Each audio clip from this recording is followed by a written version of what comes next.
Bonjour à tous et bienvenue pour ce 4e tutoriel. Nous allons voir aujourd'hui comment boucher une ancienne trémie d'escalier en béton armé. Donc voilà la trémie qu'on va boucher. Enlever les planches. Donc il s'agit ici d'une ancienne trémie d'escalier qu'on va reboucher. Vous voyez que l'épaisseur de la dalle ici est assez importante. Donc je vais vous expliquer comment reboucher cette trémie pour ensuite avoir une surface disponible et plane. Donc pour ce coffrage, on va prendre 2 grandes planches que voici. Je serai assisté de Paul Lamy encore une fois. Paul, vous allez bien? Bien, merci, prêt pour bosser. Là, moi je vais me positionner dans le trou tout en bas. On va faire le coffrage par dessous et on va ajuster ces 2 grandes planches juste en dessous de la dalle béton et recouler le morceau de dalle qui manque afin de reboucher la trémie existante. Voici la liste des outils dont vous aurez besoin pour la réalisation de votre dalle en béton armé. Un mètre, un marteau, une truelle, une pelle, une brouette, un burin, une meuleuse avec 2 disques, un disque à tronçonner l'acier et un disque diamant, une taloche, des étais et comme d'habitude, des gants et des lunettes de protection. Voici à présent la liste des matériaux utilisés pour la réalisation de cette dalle en béton armé. Des planches de coffrage, du mélange sable et gravier, du ciment, de l'eau, des fers à béton ronds diamètre 8 mm minimum, et du fil recuit diamètre 1 mm pour la ligature de vos armatures.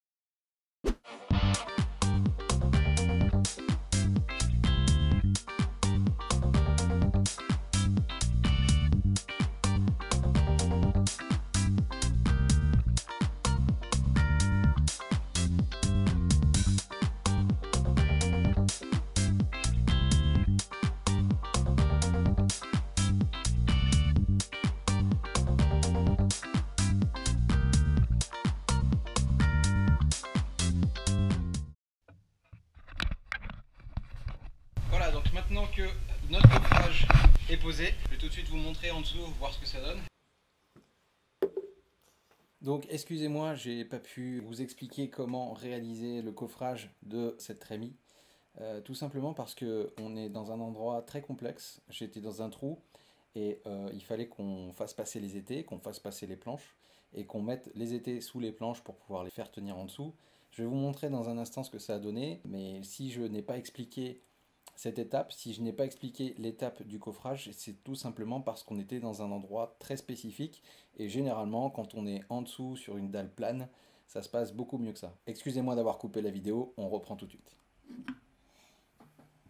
Voilà, donc il y a 2 étais dans le fond et 2 éléments verticaux en bois qui permettent de tenir les 2 planches et on a rajouté une planche en plus par-dessous afin de combler au maximum le trou qu'on va combler encore un peu plus par-dessus. Si vous avez un trou dans votre coffrage, vous pouvez prendre les sacs de ciment pour combler ces trous et faire en sorte que le béton ne coule pas en dessous de votre dalle. Une fois qu'on aura terminé de découper et assembler les armatures métalliques, on pourra ensuite procéder au rainurage sur le béton existant afin de faire rentrer les ferrailles en béton dans la dalle. On va maintenant préparer les ferrailles. Donc on va poser une armature métallique croisée, donc dans la longueur et perpendiculairement dans la largeur, à intégrer directement dans la dalle béton. Ces armatures doivent être enrobées d'au moins 3 cm de béton pour qu'il y ait une bonne cohésion entre le ciment, le béton et les armatures métalliques afin que le béton soit réellement armé et qu'il y ait une parfaite résistance de l'ouvrage en béton. Voilà, donc vous voyez que les armatures métalliques sont découpées, on les a positionnées donc en quadrillage. On va maintenant les ligaturer pour que l'ensemble soit rigide et qu'on puisse l'intégrer dans la dalle existante. Pour cette opération, prédécoupez des longueurs d'environ 5 cm de fil recuit, puis placez-les sous chaque intersection des ferrailles. Avec une pince, saisissez les 2 bouts de fil recuit puis tournez pour serrer la ligature. Répétez cette opération à chaque intersection de votre armature.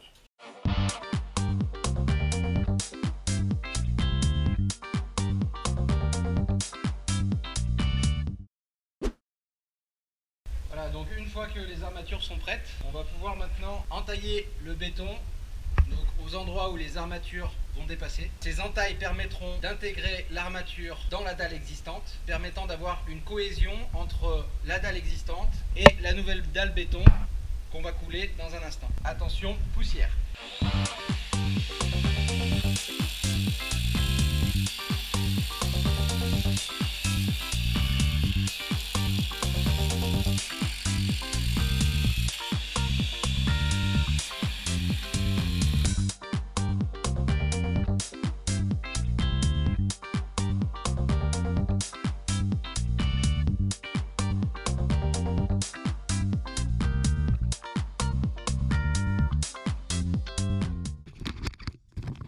Voilà, donc maintenant qu'on a fait les rainures dans la dalle béton existante, on a replacé les armatures dans les encoches, comme vous le voyez. Et maintenant que les armatures sont assez en profondeur, on va pouvoir couler le béton. Elles vont être enrobées d'au moins 3 cm.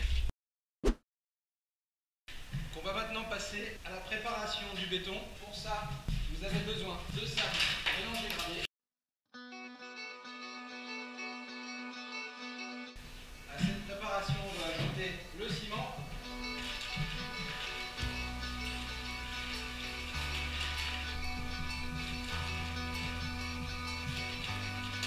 Il faut en ajouter une bonne quantité pour que votre béton soit bien gras, c'est-à-dire bien chargé de ciment pour qu'il colle bien. Et maintenant, il n'y a plus qu'à mélanger. Donc maintenant, on va ajouter un peu d'eau. Comme ça, et on va continuer à mélanger.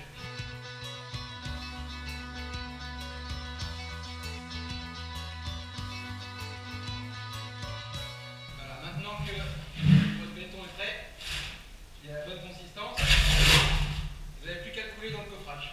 C'est parti!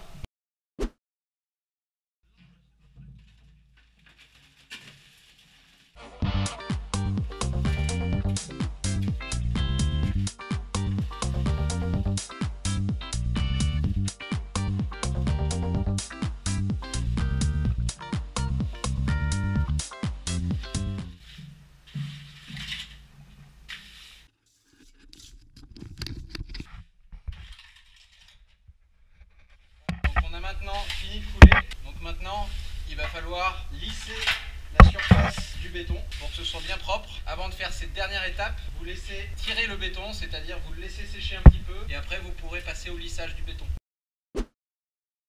Maintenant qu'on a coulé le béton, on va maintenant pouvoir passer à la dernière étape qui est le lissage. Je suis désolé, il fait un peu nuit, c'est la fin de journée. Paul, le spécialiste, va vous montrer comment on procède au lissage. Comme vous le voyez, lisser le béton en surface permet de faire remonter l'humidité contenue dans le béton. Et c'est pour ça que vous allez pouvoir avoir un rendu très très lisse.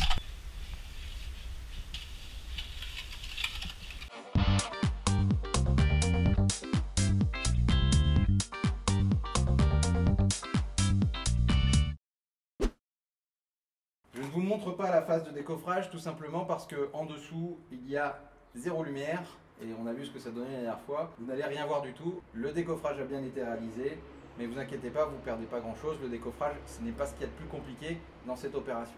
Donc on a attendu un peu plus de 72 heures pour que le béton ait fini de tirer, donc ait fini de sécher. Voilà, donc maintenant l'ancienne trémie est complètement bouchée. Maintenant, il n'y a plus qu'à tester la résistance. Donc on va marcher dessus. Donc a priori, aucun souci. Vous voyez que c'est très résistant. Donc évidemment la finition n'est pas terrible, tout simplement parce qu'on va rajouter un revêtement par-dessus. Donc du coup on aura une chape béton et un revêtement par-dessus qui sera éventuellement du carrelage ou de l'automètre ou du béton poli, à voir, on n'a pas encore décidé. Quoi qu'il en soit, l'objectif est atteint, la trémie est bouchée, notre béton est solide, structurellement ça tient. Donc on se reverra la prochaine fois pour un prochain tutoriel pour la réalisation de la chape béton sur cette dalle existante et cette nouvelle dalle qu'on vient de faire pour boucher la trémie. Voilà, c'est la fin de ce 4e tutoriel. J'espère que vous l'aurez apprécié. J'espère qu'il vous aura aidé pour vos travaux. N'hésitez pas à me dire dans les commentaires si vous souhaitez des précisions ou des informations complémentaires. Je vous répondrai avec plaisir. Et n'hésitez pas aussi à me dire si les vidéos peuvent être améliorées ou s'il y a des choses que vous souhaiteriez voir, donc des idées de travaux à me donner pour des prochains tutoriels. Je vous remercie de l'avoir suivi et je vous dis à bientôt pour un prochain tuto.